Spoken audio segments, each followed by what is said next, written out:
Yo, what's going on, guys? It's your boy Squills here, back with another video, and today I am going to be telling you guys about a new and different way to attack the most popular bomb site on Oregon, that is kids' bedroom and dorms. I'm sure you guys are aware of, how most teams will either tend to enter from master, open the closet wall and try to take from there as well as trophy room, or stack up in big tower, try to open the attic wall and force themselves into sight by that avenue, or a combination of both. And while both of these are valid strats, obviously they're the default way of kind of doing things, they're both extremely predictable and honestly just kind of boring. That's what makes Oregon kind of a unfun map to play, is because these kinds of strategies are so repeated. Today I'm going to be telling you a third, more powerful and more importantly a more unexpected way of attacking the top floor. So first I'll explain kind of the typical problems with how most teams go about it. Then I'll draw out my new strategy, and finally I'll hop into a custom game and I'll show you even more ideas and reveal why the strategy I'm telling you about is so powerful. Okay, everybody, so I have gone ahead on the map of Oregon and set up what is pretty much just like a default site setup here with these head holes. Obviously this side would be reinforced. I got some head holes there, top white. And we're just assuming that we're going to try, attacking this in the normal way that you would have to go about it. So step one for most people is to straight up come onto master balcony, open this door, try to drone through trophy, and, get control of master. Well, there are several problems with this. And mainly it's just people playing in trophy, and with these head holes also attic. And the main problem with this is, of course, that in such a gunfight heavy meta that we are in, this is actually a gunfight, or rather an entry that will be very, very heavily challenged, even just getting into this room.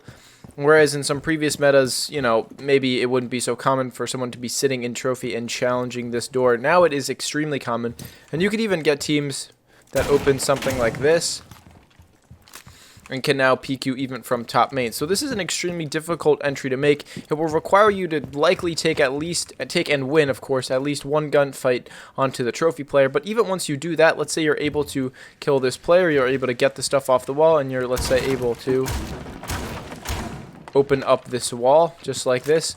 Well, now you are still faced with a very difficult challenge, because now you still have a potential for a player top white, someone to be playing bunks, someone to be playing kids, and someone to be playing attic, all of whom can do serious damage to your attack. Someone swinging this can kill someone in master, or swing onto the breach can stop you from running in either place.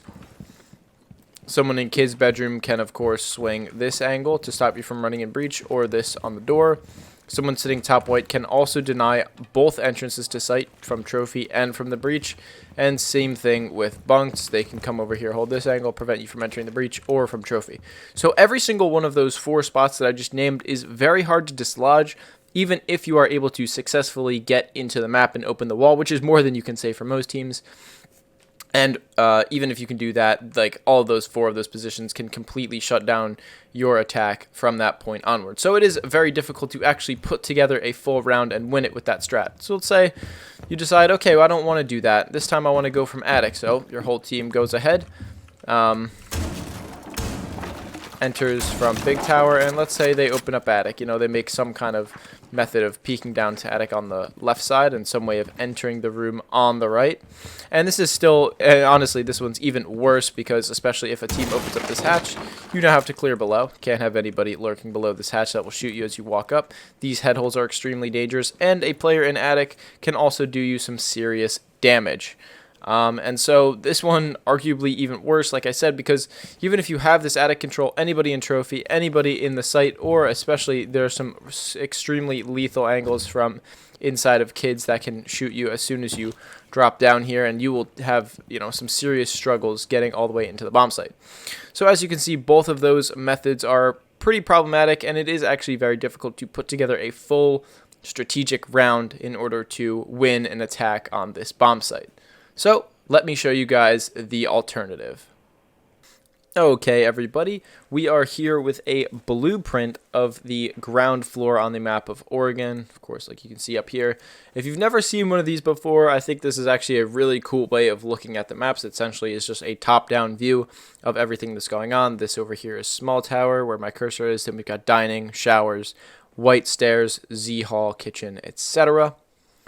And so this is going to kind of allow me to, draw out what should happen throughout the round in this new strategy that I am suggesting. So let's get right into it. So the strategy that I like to, if I had an ideal 5-stack, and even you could do some aspects of this solo, but especially if you have a couple people to coordinate with, the way that I would go about attacking the top floor of Oregon is as follows. So you have the majority of your team, to be quite honest, entering from small tower. Now, what's that going to do for you? Let me explain. A small tower entry is actually really easy by placing a drone here on this little rack, or here, there's a drone hole right here. You essentially can have a crossfire line of sight from either one of these drones that completely cuts off this side of the map. That means if you have someone put either one of these drones and stay on it even after the prep phase is over, if nobody runs through this line of sight, then you can be 100% certain that there's nobody in this part of the map because there is no other way to get to this part of the map. So with somebody sitting on the drone, you can have any one of your attacker buddies just run in here and take all of this map control for free. Now, how do you go from there? Well, the whole point of this strategy essentially is to use this first floor control, leverage your control of kitchen, kind of destroy this whole ceiling of kitchen, which is right below the kids' bedroom room upstairs, as well as destroying this area of the floor right here, which is below, this area right here, which is below the kind of bunks area near the big window. And once you've done all of that destruction from below, you can essentially just head up to the top floor and just make your entry here as big window, and just make your entry into big window, plant behind either right in front of the window if you know there's no one in kids, or plant somewhere behind the bunks, and that is all she wrote. So let's go back to the first floor here. How would you make that work? So, like I said, you have your entries in here through small tower. You have some kind of flank watch, either a cam in this drone hole right here to secure any flanks from Z Hall. You have another cam or some kind of flank watch device to deny flanks from Green Hall, Z Hall down here, Green Hall up here, excuse me if I said that wrong. Then you've got your freezer stairs right here, right below the white stairs. And then again, having a camera or some kind of flank watch device to deny the freezer flank is critical. The freezer flank is honestly the most unlikely, but I would make sure you have all your boxes covered. Then from there, you go ahead and take some kind of buck player, destroy a lot of this floor. You can use vert nades as well. Zero also happens to be a phenomenal operator because he can fire cams into the floor, get you good intel on players in sight, and then either using buck or some vertical nades can get you some easy kills on the people playing above you in the kid's bedroom. Once you've cleared out this area, as well as this area over here, like I mentioned, anybody playing near the big window, you can then go up to the big window, maybe throw a smoke grenade right here, or a smoke grenade on the feet holes that would be right here. Get in and plant here, and this is a perfectly safe spot to plant, especially if you have a teammate holding here on the big window to watch anybody running through either one of these smokes. And because you have below control, it essentially forces the defenders not only to kill the player on big window, but also to clear below, because of course you can stop them from disabling this diffuser through the floorboards below. Now let me get into an actual custom game and show you what that looks like. Okay everybody, we are back here on the map of Oregon, and first I'm going to be showing you this pre-placed round. Ignore these bombs, this is just kind of what was randomly selected in my custom game. This is the drone I was talking about earlier, kind of on this little shelving unit, or alternatively you can use a drone, kind of on top of this bucket. I like to go behind the bucket and kind of hold this because it's a little bit sneakier and harder to spot, but honestly any of them work perfectly fine. Have one teammate sit on this drone, meanwhile the other person breaks in through small tower and just kind of heads in here. Now, once you get here, again, it is very important that you make sure that no one can flank you from Z Hall or freezer stairs or Green Hall, of course, over here. And then you want to start bucking. Now, I've already opened this hatch and made some default holes in sight, but some common places you want to buck are right here. This clears out the back corner of kids, maybe a little bit more like this. This is the back corner. Right here is where the rotate would typically go. As you can see, that is the attic rotate right there. And also some kind of areas in here people typically might be sitting right here in the kind of just in general in the middle of the kid's bedroom. Now the last spot you want to buck, and this is my last piece of ammo, so I might have to go into a new game really quick, but right here is right next to the big window, and alternatively right about here, if we can see that from above, be kind of this area right here where people might be sitting behind the bunks. So every single one of these holes and these kind of areas will allow you to basically completely deny anybody from sitting in kids. Obviously they can move around into different spots here, but if you really do your due diligence in bucking a lot of this floor, and especially getting some intel, firing your zero cameras into the floor underneath these little bunk bed units right here, you can get some great pings, some great vertical nades, and some great buck holes to clear them all out.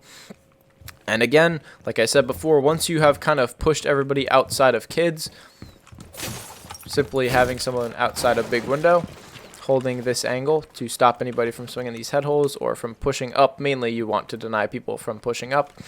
You have someone quickly jump in this window. If you can, either smoke this off or just flash it, find any, little piece of timing to get in here. Get behind here. This gives you phenomenal cover. Nobody can see you as long as there's, of course, nobody in kids, which you've already denied from below. And as long as nobody pushes up and swings you from here, you are able to get a super easy plant down right in this corner. And with this hole that I've literally already made, you could even cover somebody disabling this diffuser from outside if you want. And that is what makes this strat super, super powerful, I would say. And, finding any way that you can implement this in ranked. You could do this solo just by having, going in and trying to vert nade somebody in kids. You could use it with a duo if you have a buck or a Yana and a zero, firing these cameras up, or, really just getting any way of locating the defenders in kids and then using that vertical control to your advantage. Or if you wanted to, you could just try to smoke off these feed holes, smoke off this area right here, have someone just straight up jump in and plant, especially with a Ying. That might even be really powerful. Also, this corner can be a very powerful plant spot as well, as long as you can keep anybody from swinging you from top white. But yeah, that's pretty much the whole strategy. I'll leave the rest and how you could possibly implement this with different, amounts of people and different compositions at different levels up to you guys. I hope you learned something from this video, and I hope you enjoyed it. Make sure you like, comment, and subscribe. I read all the comments, so none of you guys will ever be left out. And either way, I'll see you guys in the next video. Peace.